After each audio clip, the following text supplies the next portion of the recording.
First off, I'd like to say happy Thanksgiving. Obviously, it's a great holiday, one that for me is one of my personal favorites just because of the opportunity to gather with the friends and family and no pressure of gifts and all the other things, just being with people and spending time with those you love. This week always reminds me of how many things that I have to be grateful for and thankful for. You know, so thankful for my family, my wife, and my 4 daughters. The opportunity to live here in Columbia. This is an unbelievable community that's really supported my family and myself over the last 3 years, and we love being here and being associated with this university and being the head football coach for not only this city but also this state. And what a tremendous honor that is, and a blessing. You know, to be surrounded, be thankful for the young men that play for us, you know, the 21 seniors that we were able to honor last Saturday, and all the other kids that have and families that have committed to play for us and be here with us on this journey. You know, core value number 4 for us is enjoy the journey, and that's what we're doing with the guys that are on this football team. And got a wonderful working environment with the staff that is here, the support through the athletic administration. And again, just so grateful for the opportunity to be here and really reflect on that this week. Obviously, very thankful for the fans. You know, we got a great fan base Saturday night. Those who stuck it out in some really tough conditions. We got people that didn't even wear shirts the entire game. Need to check on those guys this week, make sure they're healthy. But just really appreciative of them and our fan base and the support, and really need them to rally this week.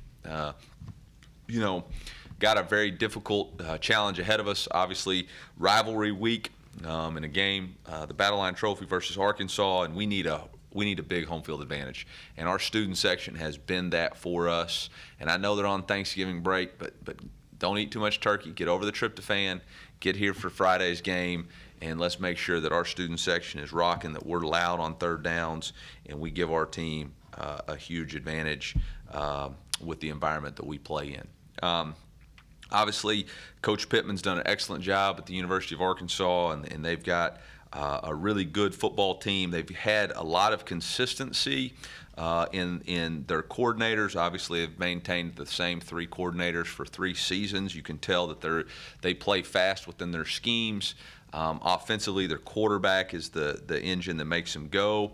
Obviously, this will be the 3rd time that we've played against him.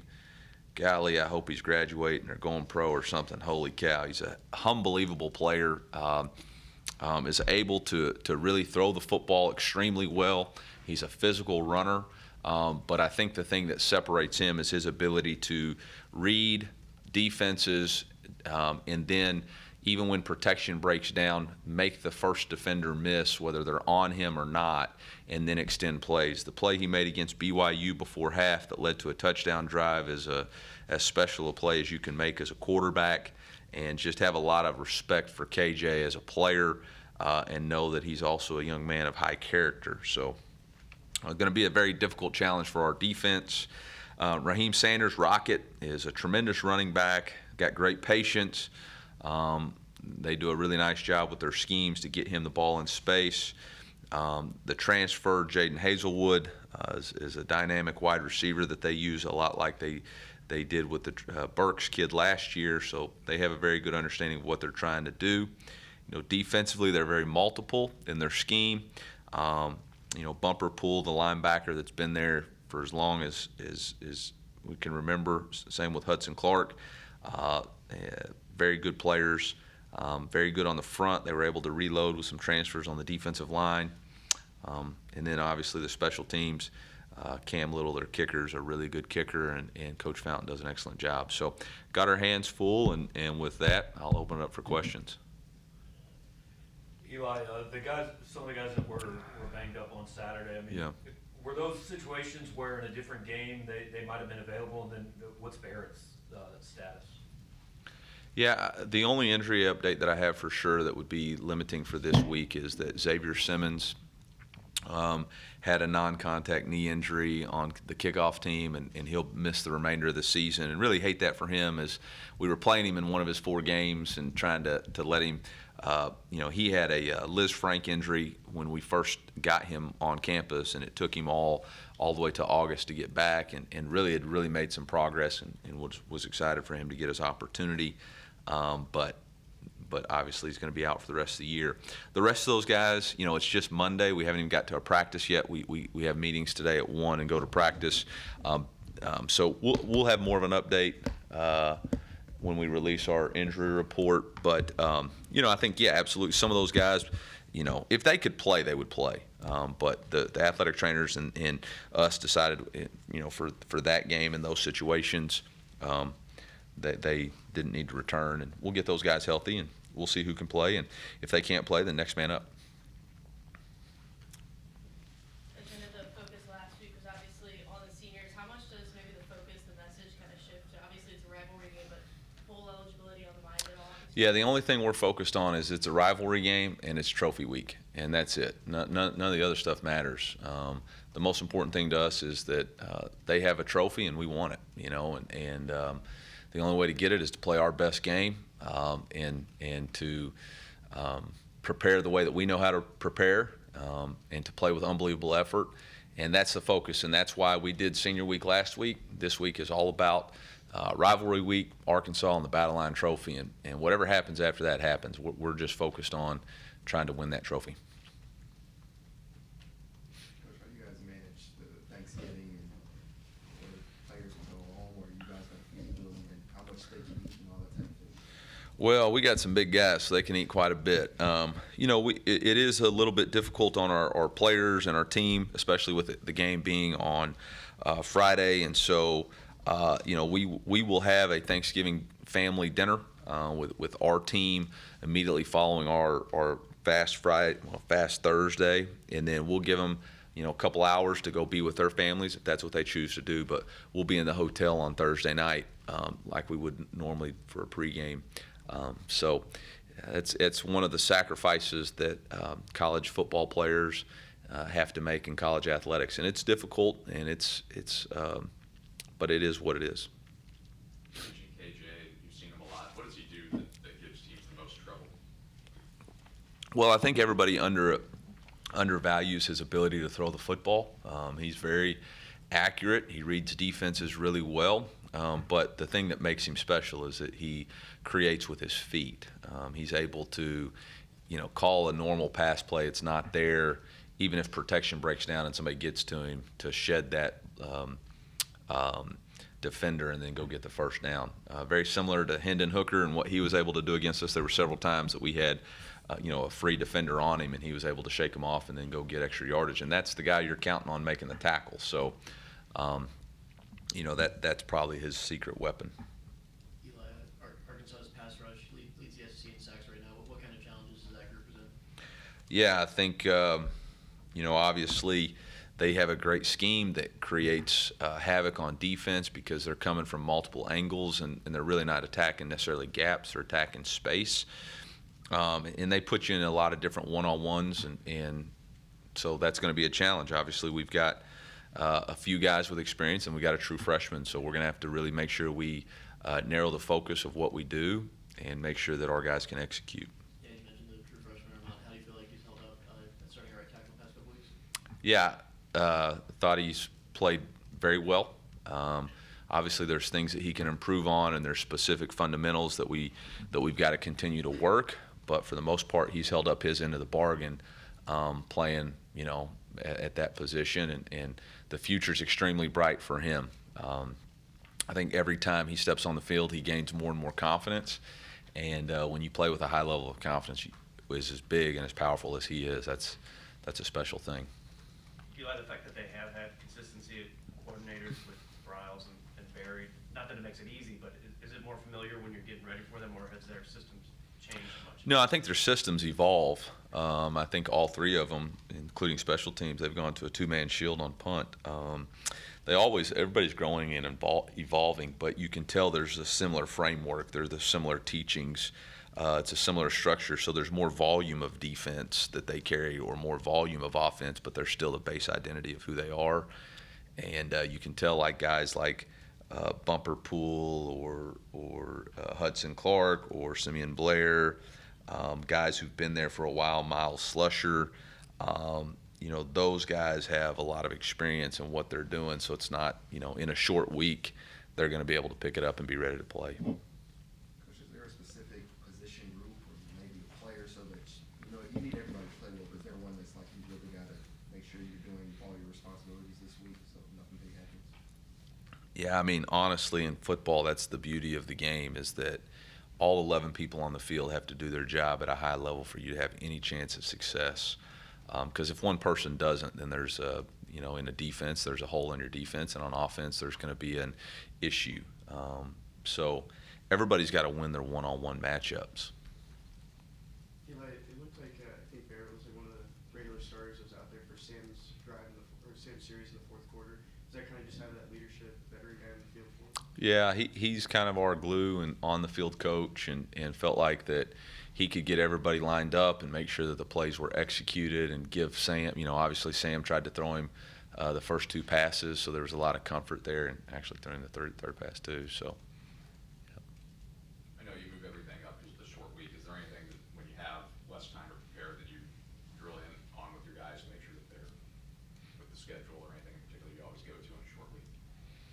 No, I think the biggest thing is making sure your guys are, the only people that need to feel stressed about it being a short week is the coaches. You want to try to get your players into a rhythm and a routine. So today is, and Monday in y'all's world, but when we go to the team meeting, it'll be Toughness Tuesday, and they'll be ready to go, and in their mindset, it'll just be a Tuesday practice, and we'll go from there. It balances us all up. Some people have Sunday off and practice Mondays. When you only have a 6-day work week, everybody has to have the same sort of schedule. So that's a good thing. I know progress and improvement of a program goes beyond a lot of times just what the bottom line says. So where specifically do you feel like you guys have made a lot of improvements this year over where you were last year? And then second part, how important is it that these next couple games, like that progress does show up in the final record over a year?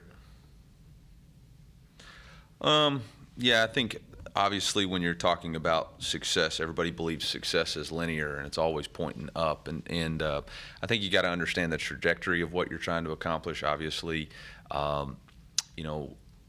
taking over this program, there was a lot of challenges when we first starting with NCAA sanctions for 2 years, and then COVID, and now dealing with a transfer portal and NIL. And so, we're navigating all of those things in the middle of probably the most uncertain time in college football history. I think the things that we have done well is we have been to back-to-back bowl games, which was, I think there's only 2 other coaches in school history that have done that. We've recruited at one of the highest levels that this program's ever seen. We've drawn fan attendance back to one of the highest levels that it's been since pre-2015. We've built a brand new indoor facility and raised money at a high level.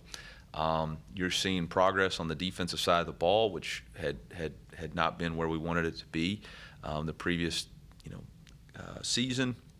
And then offensively, obviously we are not where we want to be as far as the amount of yards and points, but we are dealing with a pretty young football team when you're starting a redshirt freshman center. You're starting a quarterback who hadn't played a whole lot. You've got, maybe your best 2 offensive weapons are a redshirt freshman or true sophomore and a true freshman. So the future to me is really bright. We're starting a true freshman at right tackle. We had a redshirt freshman make his first career touchdown catch at tight end.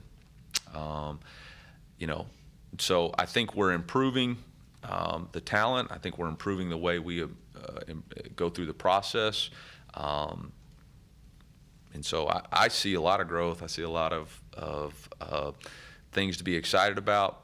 I think you also look back at, football is all about gaining momentum and confidence as you continue to build.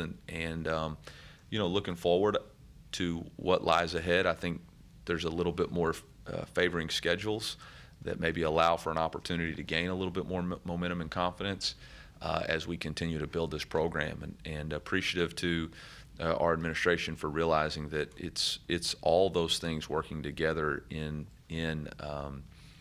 sync to really have a program take off. And obviously, we all want to have it to be straight up, linear. But very rarely in my life has success looked like that. It's always been a process and building, and there's days you stub your toe, but it doesn't mean you just cut your toe off. It means you keep going and go back to work. And that's frustrating for fans, and it's frustrating for people, but it's not frustrating for me when I see the vision of what we can accomplish, and the vision of where we can go. Eli, I saw the report that Bushampton's calling plays now. What went into the decision to have him do that? Where did you see that report? On three On 3? What was the source? sources. Sources? Yeah. I think there's a lot of talk about play calling and all that stuff. I mean, we have an offensive staff that puts everything together, and we go through all the situations, and then whoever's dialing up the plays at that time is a collective effort anyway. So I don't get caught up in too many sources and all that different stuff. But Bush has done a nice job taking the lead on some of it, but Marcus has done a nice job. Coach Looper's done a nice job. Coach Peeler's done a really nice job of inserting some ideas here and there. So I think it's a little bit overblown, but appreciate Bush and his leadership, absolutely, and just honestly felt like if just provide a spark. Maybe that was something that would spark us. As like jumping back to the growth you mentioned a little bit, how have you seen those younger guys that you mentioned kind of grow throughout the ups and downs of the season, maybe mindset wise on the field? Yeah, I think it's maturity. I think when you're young and you're disappointed with the result, you kind of make it about you, but you realize it's a process, and you got to continue to grow and develop. And I think that's really where we're seeing some growth is we have some young guys with talent, but it's got to be consistently displayed, and we're doing that. We're starting to do that. We're starting to gel, and I mean, we're getting better.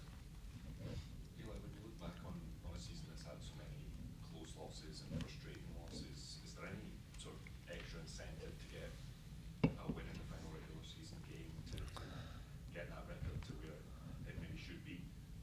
I haven't put any thought process into the season overview and all that. Like all I'm focused on is this game this week being 1-0 and stacking that up. And after the game on Friday, then I'll take 48 hours and kind of reflect on where everything is. But right now, my mindset's not on reflection or doing all that. My mindset is on how do I rally this team over the next 5 days to be prepared to play our best game, because that's what we need to do. Good teams play better each and every week, and I felt like, obviously with the way things ended against Tennessee, I thought it was really important for us to bounce back and offensively, to score on our first 3 drives, to score on the opening series of both the first half and the second half, which is the first time we've done that all year.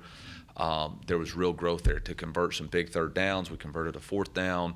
I was really pleased with that mindset. Defensively, I thought, to force 2 turnovers, to get the pick 6, to force pressure, to limit their explosives, to really make them drive the ball, which is not something we had done the previous game, to give us some momentum again. I thought that was really important to build for this week. I'm not really worried about close losses, or blowouts. Like that doesn't have anything to do with this week. This week's about us playing our best game to try to win a rivalry game, and that's what matters to me. Yes, Sam Pittman said this morning or this afternoon that he's not sure if Bumper Pool plays this weekend. So I know that the scheme doesn't change based on who's in there necessarily, but when there's such an impactful guy like that, I mean, does that change what you guys do during the week? I hadn't heard this. I literally saw it on Twitter 5 minutes ago. Thank God for you being on Twitter. Thank you, Elon Musk. Well,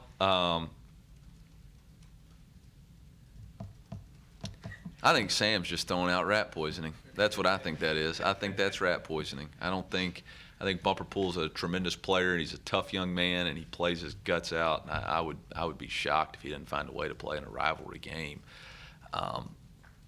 But I mean, they've got capable players, and they play really good football. And he's had to miss some games, or not games, but time, just because of dealing with injuries. So they've got capable players behind him, and we'll have to figure that out.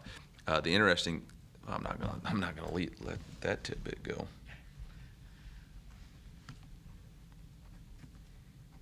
Where'd you see that?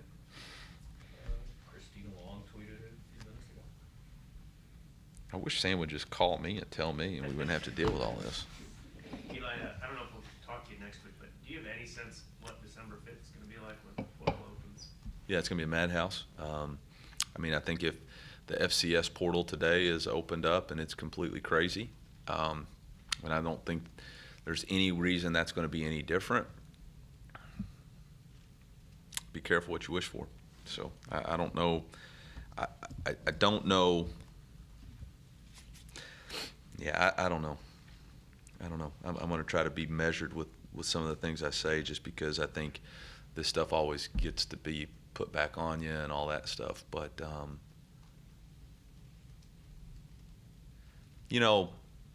I think back to the question talked about growth, and very rarely is growth just like this, and very rarely in life, whether it's the story of bamboo, who bamboo grows very little for 6 years and then 6 weeks will sprout 6 feet, whether you're talking about my father-in-law who's a farmer, and you don't plant seed and it grows the next day. You got to go through a spring, you got to go through rain, you got to go through mud, you got to go through heat, and then something great comes and bursts through the ground for that.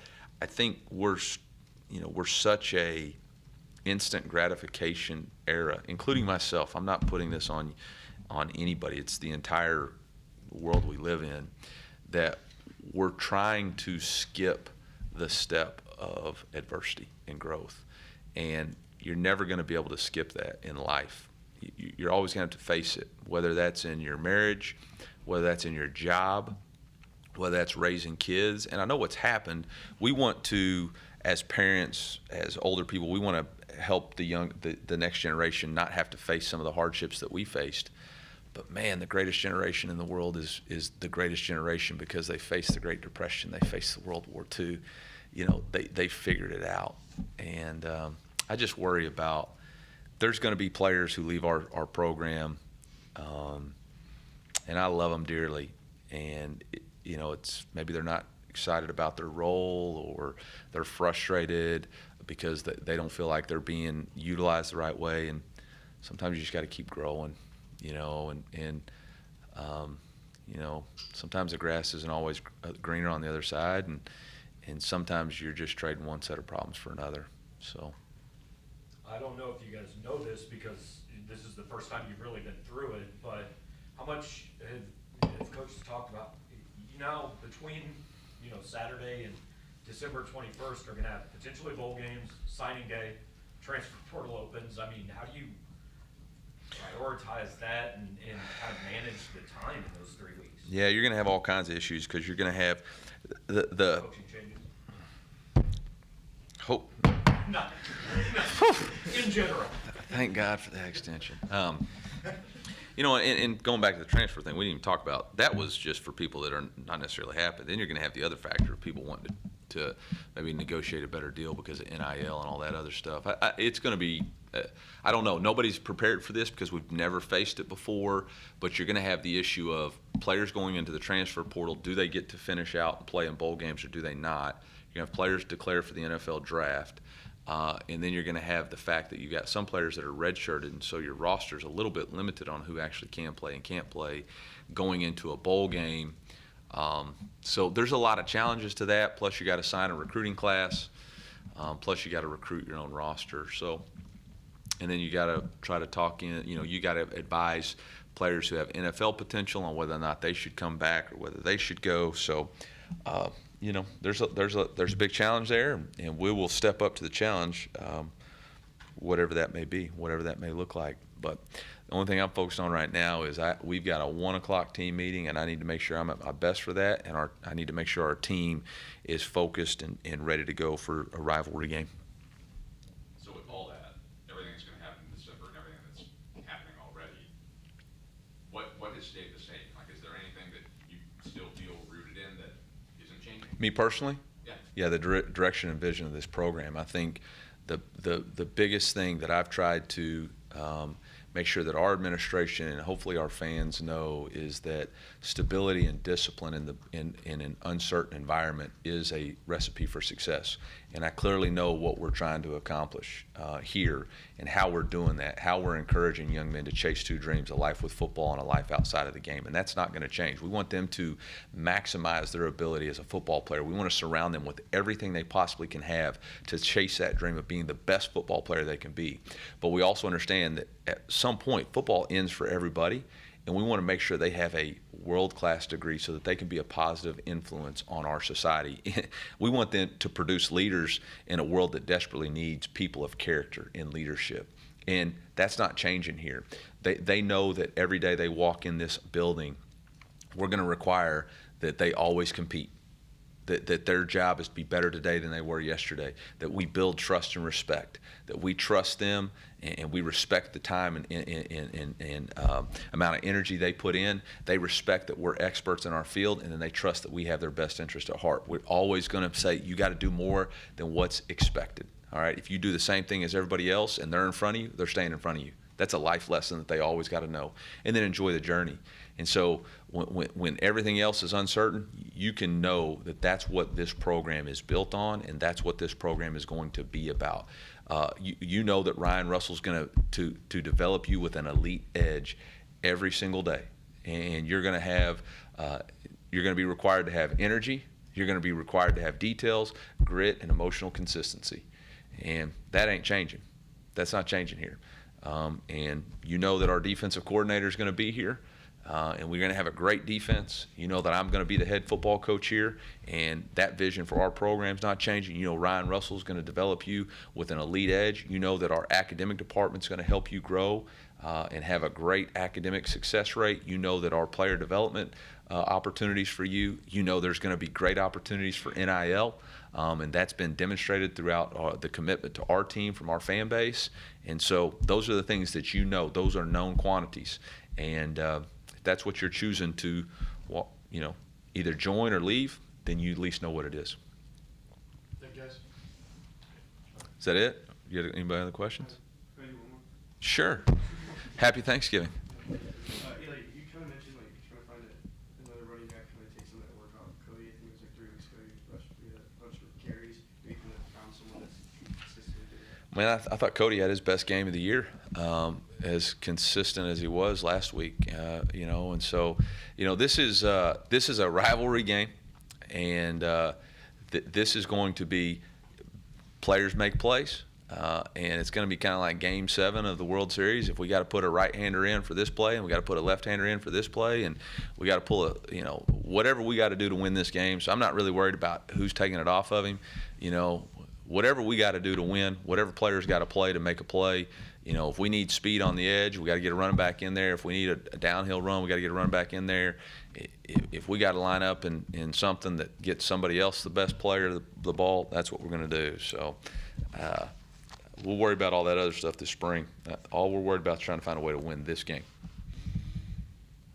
We're good? Uh-oh. The other thing I learned on Twitter is that Sam Pittman does not have TikTok, so.